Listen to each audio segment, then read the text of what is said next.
everyone, this is Needu, your English teacher.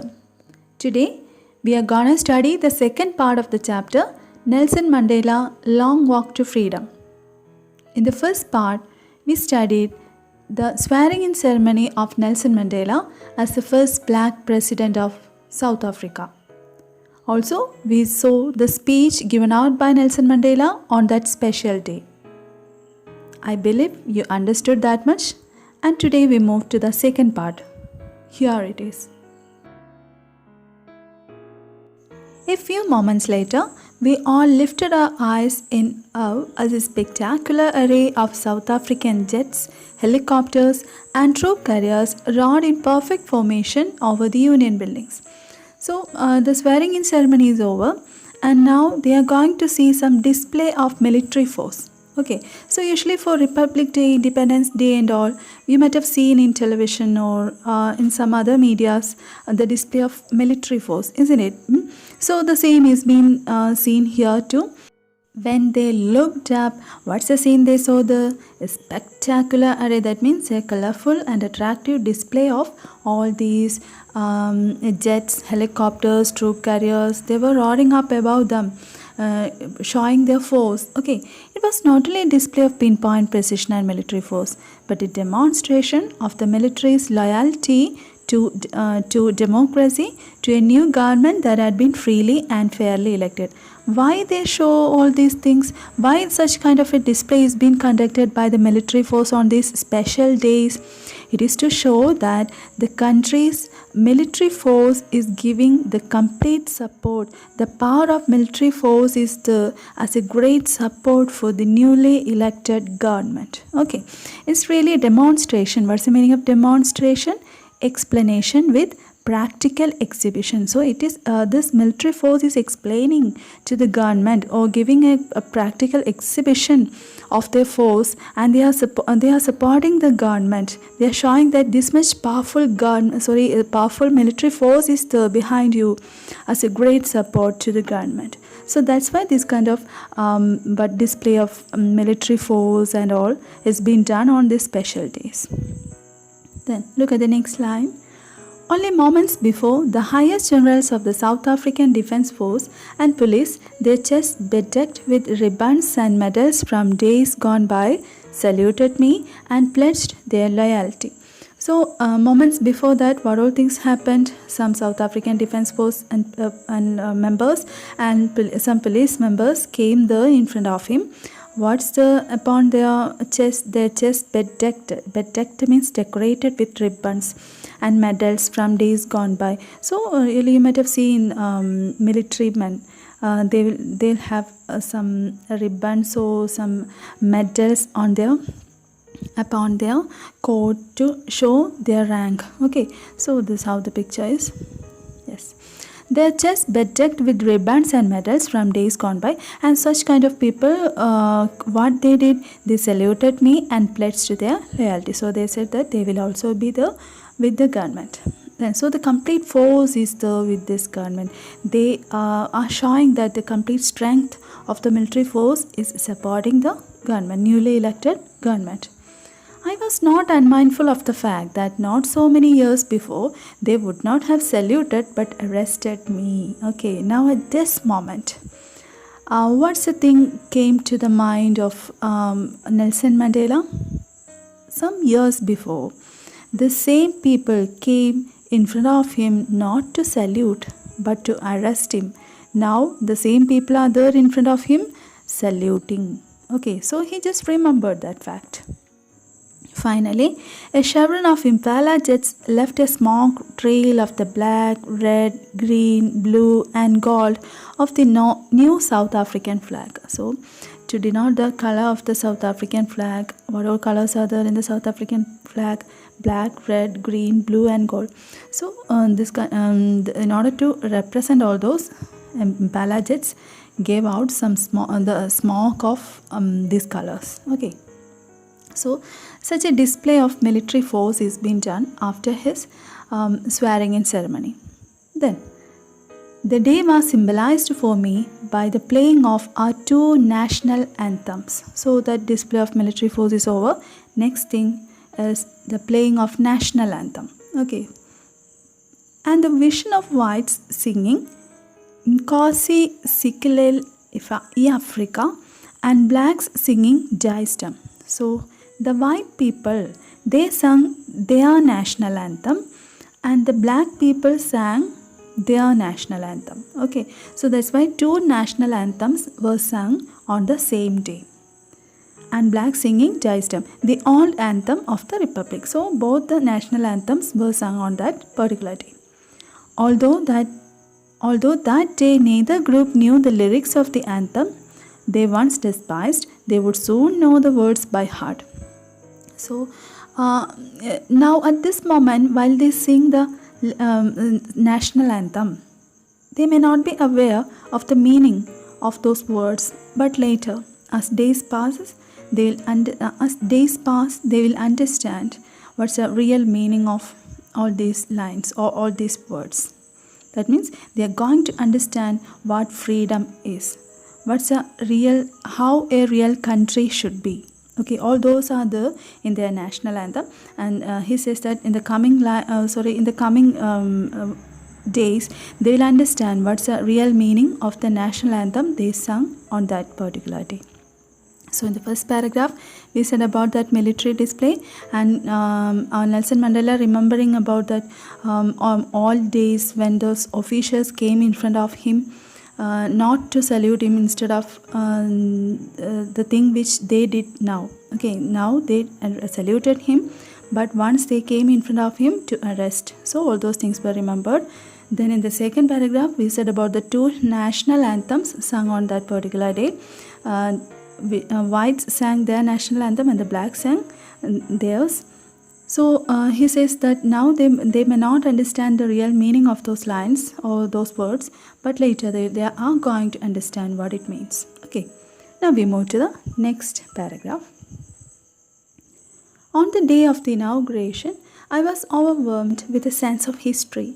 In the first decade of the 20th century, a few years after the bitter Anglo-Boer War, and before my own birth, the white-skinned peoples of South Africa patched up their differences and erected a system of racial domination against the dark-skinned peoples of their own land. So at this time of inauguration, even though he is watching all these things, so many thoughts are rushing to his mind. Okay, I was overwhelmed with a sense of history. So the history came to his mind. Some thoughts about history came to his mind. In the first decade of the 20th century, the first part of the 20th century, a few years after the bitter Anglo-Boer War and before his birth, Anglo-Boer War was there. So during that period, what happened in South Africa? The white-skinned peoples of South Africa patched up their differences. They tried to figure out the difference between the white and black. Okay, so the white people brought out such a fact, such a thing that, oh, we are different from you, you are different from me. Such a racial discrimination is being brought out by whom? The white people. Okay, so they erected such a system of racial domination against whom? The dark-skinned people of their own land. So in their own land, such a discrimination is being brought by the white people. That means in South Africa, this kind of discrimination is being brought by the white people. Whose land it is really? It's the land of black people. Really, from that land, the white people came here and they erected such a system of racial domination. Okay. Then the structure they created formed the basis of one of the harshest, most inhumane societies the world has ever known. So while they brought out such a structure, what structure they brought out? Yes, that domination, isn't it?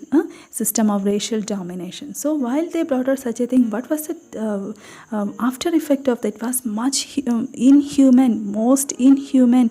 Such a society is being born. Inhuman society is being born. A society of slavery is being born by that. Okay. Now in the last decade of the 20th century and my own eighth decade as a man. Eighth decade as man means how much age he is now? 80. Okay. So in the while he writes his autobiography, It's his age of 80. That's why it's mentioned here in such a way. Okay, now in the last decade of the 20th century and my own 8th decade as a man, that system had been overturned forever. By this time, what happened? Yes, by the end of 20th century and when I became 80, when I am in my 80s, everything is being changed. Replaced by one that recognized the rights and freedoms of all peoples regardless of the color of their skin. So such a government is being replaced. Okay, what type of a government? The government who suppressed the black people. It is being changed. Okay, and now what kind of a government came out? A government who can recognize the rights and freedoms of all the people regardless of their color of their skin. Okay, then the first paragraph we said about the display of all those military force. Second paragraph about that national anthems sung on that day, and in the third paragraph we said about that history he remembered. Okay, what happened at the time of at the starting of 20th century, how the system was, and now what's the change happened. Okay, then that day had come about through the unimaginable sacrifices of thousands of my people, people whose suffering and courage can never be counted or repaid. So don't think that such a thing happened overnight. Okay, it was a struggle. It was a struggle for long years of people like me. Okay, so that day had come about through the unimaginable. So we can't even imagine how much sacrifices they had. Okay, they faced of thousands of my people, people whose suffering and courage can never be counted. We can't even imagine how much they suffered. Okay, then we can't even understand what was the amount of sufferings they faced. So it was only because of the sacrifices they had. Then I felt that day, as I have on so many other days, that I was simply the sum of all those African patriots who had gone before me. So he never says that it's only because of his sacrifice that they got freedom, or such a system is being changed. It's only because of the sum of the work of all the African patriots, all the African people who loved their country. Okay, then that long and noble line ended and now began again with me. So such a thing has been ended, and now from here onwards it starts from me. I was pained that I was not able to thank them and that they were not able to see what their sacrifices had wrought. Okay, so he has a bit of pain in his mind. Why? Because he thinks that many people before him, many people suffered or sacrificed much for that country. They were not able to see, they couldn't see the after effect of all their sacrifices. But now he remembers all those people. Okay, and that's why he felt a bit of pain in his mind that those people couldn't see the success of their sacrifice. I was pained that I was not able to thank, and he couldn't thank those people. Okay, so that's why he felt such a bit of pain in his mind. I was pained that I was not able to thank them and that they were not able to see and they couldn't see, okay, what their sacrifices had wrought. What's the meaning of the word wrought? It's an old-fashioned formal word. It means brought or done or achieved. Okay, so they couldn't see all those sacrifices, all those achievements of their sacrifices. Then you can move to next paragraph. The policy of apartheid created a deep and lasting wound in my country and my people. The apartheid, the worst system of apartheid created a deep and lasting wound. It was that much brutal that it caused a deep wound in the mind of each and every person in that country. All of us will spend many years, if not generations, recovering from that profound hurt. So really it can't be forgotten with overnight or within a day. Okay, so that wound will always be there in their mind.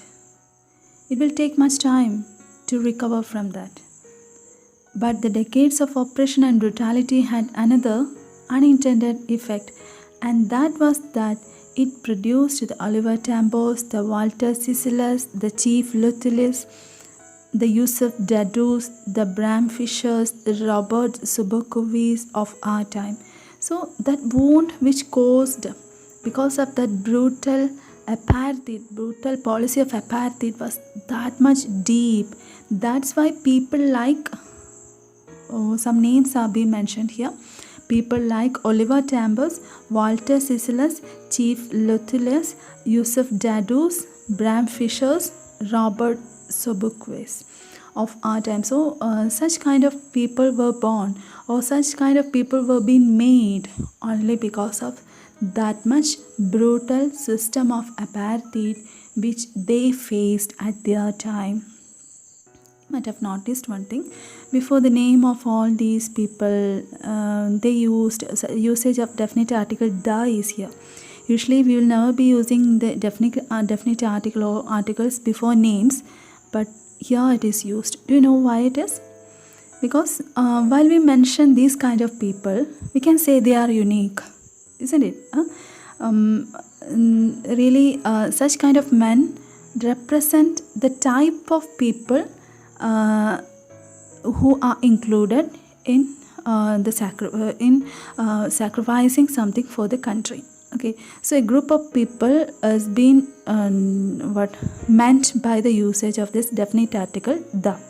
We can say the Mahatma Gandhi because he represents a particular kind of person, kind of people. Okay, that's why such a usage is being done in this chapter. Yes, yeah, moving on. Men of such extraordinary courage, wisdom and generosity that their like may never be known again. So that much courageous those people were, that much wise those people were, that much generous those people were. So such kind of people will never be born again. Okay, then perhaps now he remembers all their names. Okay, then perhaps it requires such depth of oppression to create such heights of character. Such kind of people are born in this world, or this kind of people were born in this world only because that much deeply they felt the oppression from the white people.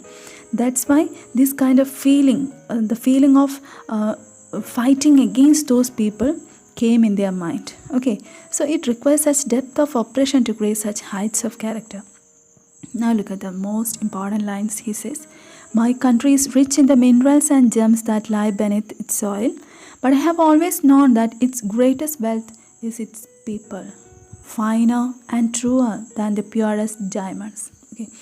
He says that his country is rich in minerals and gems that lie beneath its soil, that lies down the soil.